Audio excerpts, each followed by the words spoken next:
যদি এই নির্বাচনে আমরা সঠিক সিদ্ধান্ত নিতে ব্যর্থ হই তাহলে আবার সেই বিপদের মধ্যে আমরা পড়ব।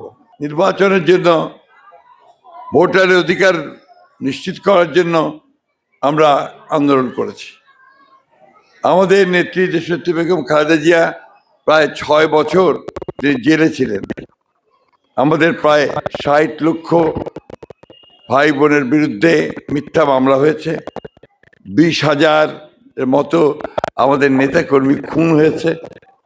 ১৭০০ মতো নেতাকর্মী আমাদের গুম হয়ে গেছে। এত কিছু ত্যাগের বিনিময়ে আবারও আপনার এই যে ১৪ই জুলাই যোদ্ধা, যেটা জুলাইয়ে আমাদের প্রায় ২,০০০-এর মতো আমাদের তরুণ যুবক তারা প্রাণ দিয়েছে। এই এত ত্যাগ তিতিক্ষার পরে যে নির্বাচনটা আমরা পেয়েছি, এই নির্বাচনটাকে আমাদের অত্যন্ত গুরুত্বপূর্ণভাবে দেখা উচিত এবং এই নির্বাচনে যদি আমরা সঠিক সিদ্ধান্ত নিতে পারি তাহলে আগামী ৫ বছরের জন্য আমরা বাংলাদেশকে একটা শান্তিপূর্ণ স্থিতিশীল অবস্থার মধ্যে দিতে পারবো। কিন্তু যদি এই নির্বাচনে আমরা সঠিক সিদ্ধান্ত নিতে ব্যর্থ হই তাহলে আবার সেই বিপদের মধ্যে আমরা পড়ব। আমি আপনাদের কাছে আমার নিজের সম্পর্কে কথা বলার কোনো অবকাশ নাই, এটা আমার চেয়ে আপনারা ভালো জানেন, তাই না? নাকি জানেন না? আপনারা রেসপন্ড কম করতেছেন কেন জানি না। চায়ের দেশে ছুটির সাথে সালতানাত টি রিসর্ট, চায়ের দেশে আপন ঠিকানা। আপনারা কেউ প্রশ্ন করলেন না যে স্যার এমপি হলে আপনি আমাদের জন্য কি করবেন?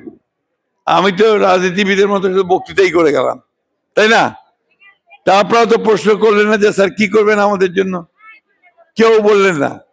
আমি প্রশ্ন করি আমার নিজেকে, তাই না, যে আপনি এমপি হলে আমাদের জন্য কি করবেন? কোথাও কই ভাবেনি। আচ্ছা বসেন, আমি বলি আপনাদেরকে। আমরা